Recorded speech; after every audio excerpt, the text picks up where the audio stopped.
Bitcoin checkouts. So it's like, from what I had gathered, it's like a service that you can use to put on your storefront as like a way of transaction. Because yeah, PayPal, you have all these other different ones, but then you can also now use Bitcoin. And on top of that, um, you, Rain, were talking about the two different options. There's a third party, and then there's a no third party. So would you like to elaborate on that a little bit, the difference between like the benefits of going non-third party compared to third party? Yeah, for sure. So the options would be coming down to third party hosted or self-hosted. So running it on your own server or node, um, versus running your software on someone else's system. And the benefits of third party, first off, is that it's easier. It's easier, but it actually somewhat fails to live up to the full um, mission of Bitcoin, for at least the anonymity and privacy part, because, and especially the trust part, don't trust, verify, because it leaves such a big paper trail and gives so much information to this trusted third party that it compromises your customers, compromises all that data, and you have to have a lot of trust in that third party, um, to let them do that, or you got to not know how much you have to trust them, basically. So I could see, like, as the Bitcoin economy comes online more and more, so people are going to think, oh, I'll add a Bitcoin checkout, and then they'll add like an easy to set up third party system. But for the sake of sovereign computing and sovereign finances, it'd be more beneficial, especially in the long run, to set up a self hosted server, or to have a techie guy in your community that you really trust, like a family member or a friend, um, to provide, say, a BTC pay server for his community so that they can all have an account for their different stores. That could be a good middle ground because there is a technical barrier to entry. But I think it's important that we head in the way of self-hosted and even running our own nodes. That's something I'm learning now, is like, even running a part node wallet, I'm using someone else's server. I have to trust that that server is legit. But Bitcoin allows us, through its open source code, to run our own nodes. So there shouldn't be any need for that amount of trust. Mm. Um, but I think it's all learning, right? There's different, like, steps along the way, and you can't start running your own self-hosted BTC pay server. Like, I'm only just starting to interact with that world, and I'm working with a friend who's running the server, and I'm just like being introduced to the concept, basically. But I'm starting to see the concept, and how cool it is, and how important it is. Okay. So you see that eventually along the line, because obviously, some random startup shop in the middle of Amsterdam isn't gonna just want to run a Bitcoin node to sell like t-shirts and weed and stuff. They're gonna use a third party, they're gonna use like a third party platform and kind of just go through that as like a base setup introduction to Bitcoin. And that'll be like a lot of kind of smaller companies dabbling with this new method of payment. But further down the line, potentially, those smaller shops might get a little more tech savvy, once Bitcoin 10-20 years becomes a part of like the lingo, like just the know-how, then even those smaller shops may eventually consider running their own node just for the security and maybe even like ease and like transaction time and to save on fees, possibly. Oh yeah, saving on fees is a big one. And as well, what we're seeing with Bitcoin is that it's becoming more and more user accessible, right?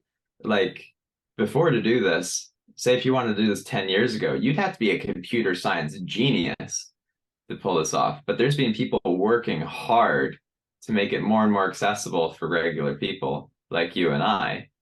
And I think like, fast forward 5 years from now, it might be so easy that it's just a matter of buying a box with the stuff and turning it on and running the little 3-page user manual. Maybe. I see it going that way. And especially as the lingo increases, people will be more comfortable with the technology. I think people will become more comfortable with the technology generationally. Like I don't see us teaching like the 50 to 80 year olds on a big scale how to use this stuff. I think that it's best for them to have like a young person to help them out with it, basically, because they're not indigenous to the digital age. So it's hard to go from being able to do like email and write a letter to like hosting a BTC pay server and configuring it into a WooCommerce store, which they'll probably not even ever build a WooCommerce store. If they ever want one built, they're at that point in their life they could pay someone to do it, but they'll never want to like do that IT jump, and it's not everyone's field. You and I were in that first generation and a half of Bitcoiners. And so we're going to get a grasp on it. And then our kids are going to be twice as good as we'll ever be with it. And then their kids will be twice as good as them. And I think that's how it would go as we go up the tiers. We move past Lightning into tier 3 and tier 4. And I just think it's going to take time, and it's going to take multiple lifetimes, or it's never going to be done. Sorry, I might correct myself. Like it's just progress, right? It's like, Yeah, kind of like the internet. If you think like the progression of the internet, um, with the businesses, like early 90s, very rare would you find an internet business. Bring it up to the early 2000s, you're starting to get wine companies online. You're starting to get all these niche, like one in probably 1,000 wine companies would do it, but you would start to see these things popping up as the ease to entry gets lower and lower. You found more companies that were like hopping on the e-biz. And by now, like I was doing a workout at a gym, and that's like one of the most down to earth, grounded activities I think you can do. Like one of the most, just like in principle, one of the most down to earth, grounded activities. You wouldn't expect the internet to be a part of this, but I'm looking around at the billboards and I see like advertisements for this gym, for their Instagram page, for their website. And if you do XYZ amount of workouts, you can like sign up on their website and like earn like coupons and gift codes and stuff. And I'm just thinking like, huh, even like the gymnasium is now an e-biz in its own right, has its own online community. So like maybe in 30 years, something is so far separated from Bitcoin, like the gym, like maybe like Bitcoin may be incorporated into that somehow, some way. Like for example, paying for your membership in Bitcoin. I mean, that's an obvious one, but like maybe they'll run their own nodes for the payment systems, like something as far away from the gym. Like thinking back 30 years ago, like why would the gym ever have an online biz? Now 30 years later, it's just like the gym has its own online thing, and like Bitcoin in the gym now, you might be thinking there's no way, but 30 years down the line, who knows? and also like just to think of the internet and having that digital component to a company, you can't really compete without it anymore Mm. because that's the way the world's gone, right?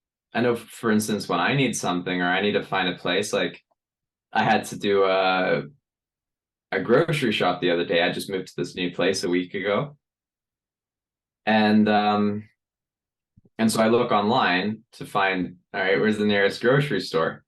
50-minute walk. So I walk like 50 minutes, right? In the pouring rain to get some groceries at what turned out to be a pretty expensive grocery store. And I didn't even know until someone told me that there was a really good grocery store that was like 30 minutes walk away with better prices. But they had no online presence, so I wouldn't have known. And same with the gyms and stuff. I've been looking for like a swimming pool. So what I've been looking, I go online and I look online and I see, okay, where's the locations of all the swimming pools around here? Well, I'm not going to find a swimming pool if it's not online because there's just no way I'm ever going to like look for it. You know, I could see in the future like not having Bitcoin as a payment option may be detrimental to a company because there's going to be so many customers that don't want to pay with anything else. If Bitcoin keeps going in the trajectory that it is very much mimicking the internet. So like you were saying, probably sooner than later, there may be a point when if your business isn't using Bitcoin, like you're a merchant, a gym, a grocery store even, your business is going to suffer.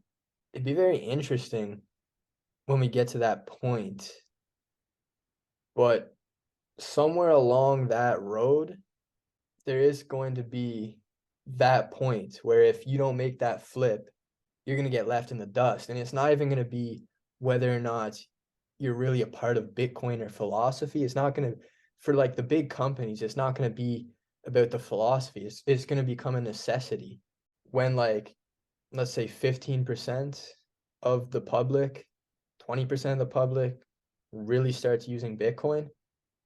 It's going to become a matter of not whether or not you agree with it or if you think it's the right thing for the economy or whatever. It's not going to become a matter of whether or not you agree with it. It's going to become a matter of, well, I need to eat tonight. I should probably adopt this technology into my business. So whenever that happens, I don't know when, maybe 10, 15 years, I could see there being a huge flip where like Bitcoin creep, creep, creep. Oh, 20% of the population is using this. And if I don't keep up, my competitors are gonna outcompete me. Well, shit, I better hop on board, and then boom. Hit critical mass and then it's everywhere. Yeah, Wow. I like never the thought of it that way. Thanks, Austin. yeah, yeah. No problem. This is such a fun thing about a Bitcoin podcast is it feels like it just take you anywhere, right? Yo, yeah, really. Like, start off with let me check Bitcoin checkout. Next thing you know, we're talking about Bitcoin hitting the critical mass threshold and taking over just like the internet did. Boom. Boom. I hope you like this episode, guys. Feel free to share this with any Bitcoiners that would be interested in viewing this. Thank you once again, Rain, for hopping on the chat. Thank you for, taking your time out. And I mean, I'm taking my time out too to do this, but like, I understand the time commitment it takes to do this. And I just want to say, I appreciate that from you.